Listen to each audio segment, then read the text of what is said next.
Queridos irmãos, é uma alegria estarmos juntos mais uma vez para refletirmos sobre o Evangelho segundo o Espiritismo.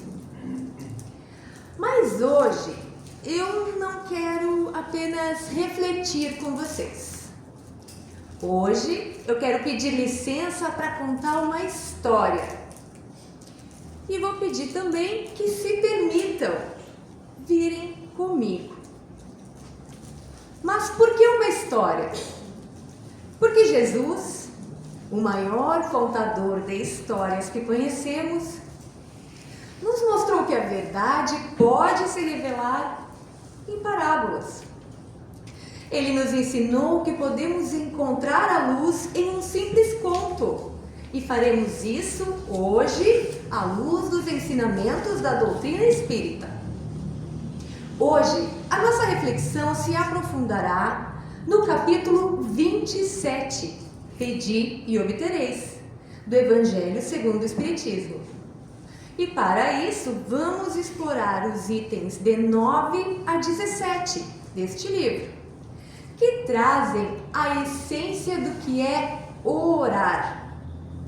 Também faremos uma breve incursão no Livro dos Espíritos, pois tudo na doutrina está conectado. Desta forma, esta conversa foi construída com a responsabilidade de honrar a doutrina e de oferecer a nós um tema com respaldo das nossas obras fundamentais. Então, o tema da nossa história será a prece. Allan Kardec, o nosso codificador, construiu o Evangelho como uma grande história, já perceberam? Primeiro ele nos mostra as leis de Deus, depois ele nos fala de justiça, de caridade, das nossas responsabilidades, ele nos dá os fundamentos, nos educa pela razão. E só quando nós já estamos preparados, ele nos conduz ao ponto mais alto deste livro, que é o Evangelho, que é a comunhão com Deus. E como atingimos esta comunhão? Pela prece. O capítulo 27, que vamos conversar hoje, é este momento. É como se Kardec nos pegasse pela mão e dissesse: pronto, vocês já estudaram bastante, entenderam, agora vamos orar de verdade. E para entender o que é a prece, eu vou então lhes contar uma história. Este será o conto de Hélio. Hélio era um jovem de espírito vívido que morava no Vale da Serenidade, um lugar de águas cristalinas, campos férteis, abençoado por uma árvore majestosa no centro da vila, a árvore da vida. Sua vitalidade da árvore era o coração daquele povo. Enquanto ela florescesse, a vida seria próspera.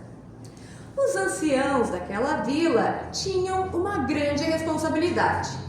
Eles eram os guardiões da grande prece, uma antiga e poderosa invocação transmitida de geração em geração.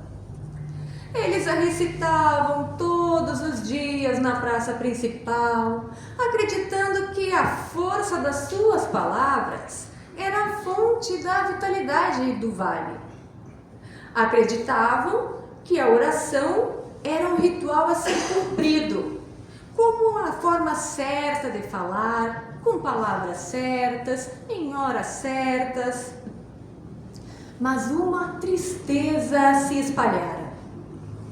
Não era uma praga visível, mas um esmorecimento lento, silencioso.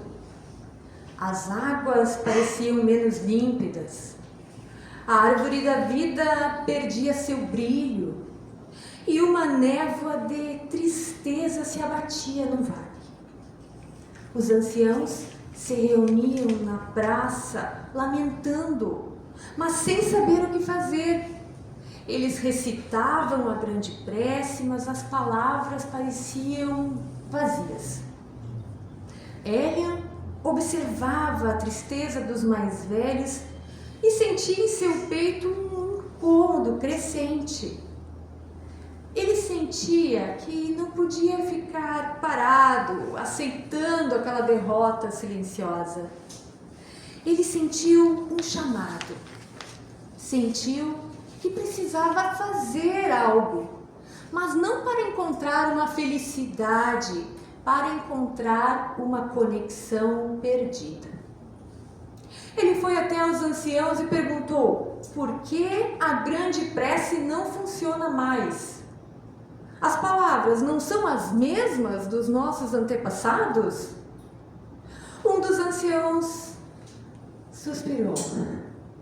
As palavras são, o espírito não. Perdemos a conexão. Elian, impulsionado por uma necessidade que mal compreendia, decidiu que encontraria essa conexão. A sua jornada o fez sair do vale e o levou ao topo de uma montanha, onde o ar era mais puro e o silêncio mais profundo.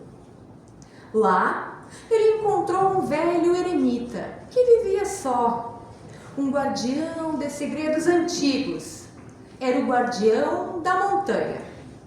Ele seria o mentor, o guia dela. O guardião viu a determinação nos olhos do jovem e soube que ele estava pronto para aprender. O mestre apontou para o vale, agora apenas uma mancha verde pálida, e disse: você veio em busca do poder da prece, não é mesmo? A prece para reviver a árvore da vida? Elian assentiu com a cabeça. O guardião fechou os olhos e recitou a grande prece, as palavras perfeitas. Mas no entorno nada acontecia. Ele abriu os olhos e disse: você vê, Elian? As palavras por si só não são nada. Elas são como um envelope sem a carta dentro. A prece não é um rito de repetição, disse o guardião. É a transmissão do pensamento. É a ação da alma. A prece é uma ponte que leva o nosso pensamento e o impulso da nossa alma para o universo, para Deus.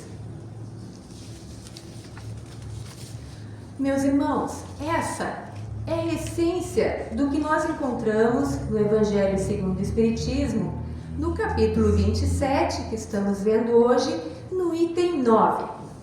A doutrina nos ensina que a prece é uma invocação que nos coloca, pelo pensamento, em comunicação com o ser a quem vamos nos dirigir. O pensamento, como nos diz o Livro dos Espíritos, na parte 2, capítulo 8, é o que realmente viaja. É o pensamento que viaja e que se conecta. Assim, a oração não é um monólogo, nós conosco mesmos somente, mas uma conversa que deve ser de coração para coração. Mas voltando à nossa história, Elian ficou confuso e perguntou ao guardião: mas como se constrói essa ponte? O guardião sorriu, não com a boca, mas com a alma, Elian. O que você sente, o que você intenciona é o que realmente viaja nesta ponte. Para ensinar a verdade, o guardião convidou Elian a orar por uma flor que parecia estar murchando. Elian fechou os olhos e, como sabia, falou palavras. Mas nada aconteceu. Então o guardião disse: agora não diga nada, apenas sinta. Sinta a flor, a sede da terra, a sua própria vontade de que ela reviva. Sinta a sua intenção de que ela floresça com todo o seu ser. Elian tentou. Respirou fundo, fechou os olhos e se concentrou não nas palavras, mas no sentimento. Ele visualizava a flor, absorvendo a água, as pétalas se abrindo, a vida pulsando dentro dela. Uma energia sutil, como um calor, emanou das suas mãos. A flor não se recuperou de pronto, mas a semente da compreensão havia sido plantada em Elian. E ele entendeu que o universo, que Deus, responde às vibrações, não ao eco de sons. Após a primeira lição, Elian passou a observar o guardião na sua rotina. O velho eremita não falava muito, mas agia com uma clareza de propósitos que impressionava. Ele cuidava do jardim com uma dedicação que era em si mesma uma forma de oração. Elian compreendeu que a prece pode ser feita em toda parte, a qualquer hora e em qualquer lugar, porque a sua força está no pensamento e na vontade, e não em rituais vazios. O guardião, então, convidou o Elian para uma caminhada, até uma pequena cachoeira, e disse: jovem, muitas pessoas vêm até aqui e recitam longas preces, ficam por muitas horas, mas o que você acha que Deus realmente ouve? Elian responde: eu já entendi. Ele ouve o que sentimos, não o que falamos. Exato, disse o guardião. A prece é o que o coração sente e não o que os lábios recitam. Esse é um dos ensinamentos mais importantes do Evangelho segundo o Espiritismo, item 17 do capítulo 27. A prece só tem valor pelo pensamento que está a informando. É por isso que a prece de um pai por seu filho, por mais simples que seja, tem muito mais poder que 1000 palavras vazias repetidas por alguém que só está em busca de um favor divino. Com o tempo, ela entendeu que a prece não era para pedir favores, mas para expressar a sua alma. Ele permaneceu com o guardião, aprendendo a silenciar a mente, a ouvir o murmúrio da natureza e a sentir a conexão com tudo que estava ao seu redor. Ele descobriu que a prece, por mais que seja feita sozinha, não é um ato solitário, mas um elo que se fortalece com a comunhão com Deus. A jornada de Elian não teve inimigos externos, mas internos. Teve a dúvida, a impaciência, o desânimo.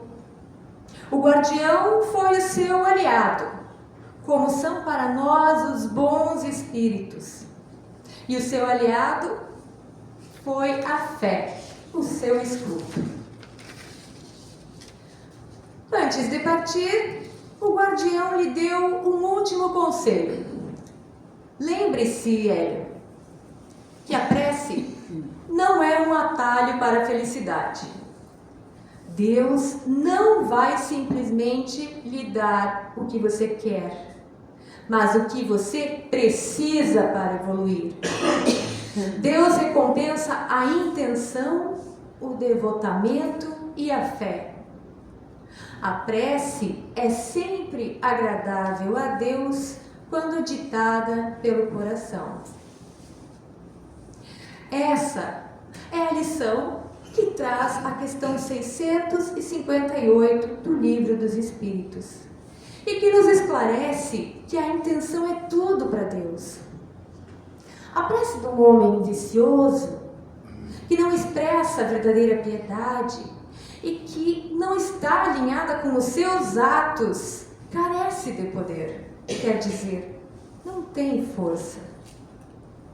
Hélia agora tinha sabedoria. Faltava-lhe o teste final, voltar ao vale e aplicar o que havia aprendido. Quando Hélia retornou, a árvore da vida já era apenas um fantasma. As pessoas recitavam a grande prece com um murmúrio vazio.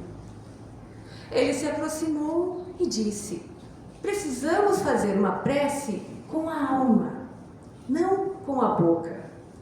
Nossos corações estão cheios de medo. As pessoas riram com amargura. O que você sabe sobre isso, Hélia? Você estava fora e nós estamos aqui orando há semanas. Essa era a sua prova máxima. Hélia foi até a árvore, colocou as mãos sobre o tronco e pediu que todos fizessem o mesmo. Ele não recitou a prece. Em vez disso, começou a falar do seu coração, com a voz cheia de amor e também de dor. E ele disse: nós não podemos pedir que a árvore mude, pois a mudança deve vir de nós. A prece, se é digna, é para Deus, porque é Ele que sabe das nossas necessidades e nos dará o que é útil e não o que desejamos. Aqui, Hélia nos ensinou a lição do item 16 do capítulo 27, que Deus não atende a todos os desejos, porque Ele vai nos dar o que nos é útil, o que é útil para a nossa evolução, mesmo que não possamos entender no momento. A prece, então, precisa ser um ato de humildade e de confiança na sabedoria de Deus. E Hélia continuava a sua prece. Dizia: vamos nos ligar a Deus, aos bons espíritos, rogando que nos inspirem com fé, caridade e força de vontade para agir. À medida que mais e mais pessoas se uniam, sentindo a sinceridade das palavras do menino, algo começou a mudar. Sentiram um amor pela árvore e até uma culpa pela tristeza a que haviam se entregue, mas uma esperança renovada num futuro diferente. A energia que se formou não era mais um pedido vazio, era um compromisso. A resposta não foi mágica. Não houveram cenas imediatas, mas inspirados por Hélia, eles começaram a agir. Limparam o leito do rio, plantaram novas mudas, cuidaram do solo. Cada ação era uma prece silenciosa, uma expressão de uma intenção verdadeira e renovada. Com o tempo, a árvore da vida começou a mostrar sinais de recuperação. Um novo broto surgiu de um galho que já parecia morto. O brilho esmeralda das suas folhas voltou a brilhar com o sol. O vale não havia sido salvo por um milagre, mas por um trabalho e pela fé de um povo que finalmente entendeu o verdadeiro poder da prece. A regeneração da árvore da vida era a regeneração da alma daquele povo.